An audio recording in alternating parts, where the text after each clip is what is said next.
যার পোস্টার ছিল দেয়ালে, আজ তিনি নিজেই সেই ক্লাবের পোস্টার বয়। ছোটবেলায় যাকে আইডল ভেবেছিলেন সেই রোনালদোকে রিয়াল মাদ্রিদে প্রথম মৌসুমেই ছাড়িয়ে গেলেন কিলিয়ান এমবাপ্পে। 2009 সাল ম্যানচেস্টার ইউনাইটেড থেকে রিয়াল মাদ্রিদে পাড়ি জমান ক্রিস্টিয়ানো রোনালদো।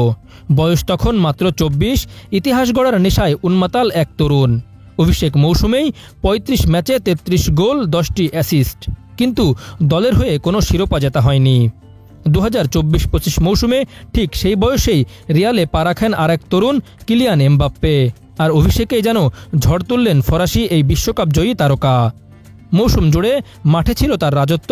খেলেছেন 59টি ম্যাচ, গোল করেছেন 44টি, করিয়েছেন 5টি। গোলের সংখ্যায় তো বটেই, ভিন্ন প্রতিযোগিতায় গোল করার সংখ্যাতেও ছাড়িয়ে গেছেন রোনালদোকে। এক মৌসুমে 7টি ভিন্ন প্রতিযোগিতায় গোল করে গড়েছেন রিয়াল ইতিহাসে এক অনন্য রেকর্ড। লা লিগায় করেছেন সর্বোচ্চ 31 গোল। শুধু তাই নয়, ইউরোপ জুড়ে সর্বোচ্চ গোলদাতা হয়ে জিতেছেন ইউরোপিয়ান গোল্ডেন বুট। ক্লাবের হয়ে এমবাপ্পের অর্জন এখানেই শেষ নয়।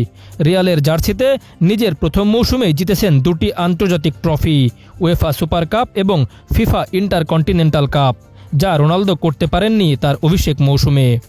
সমর্থকরা বলছেন গ্যালাক্টিকো যুগের নতুন নায়ক হয়ে এসেছেন এমবাপ্পে। তার পায়ে যেমন গতি, তেমন আছে গোলবারের সামনে ঠান্ডা মাথার ক্ষিপ্রতা।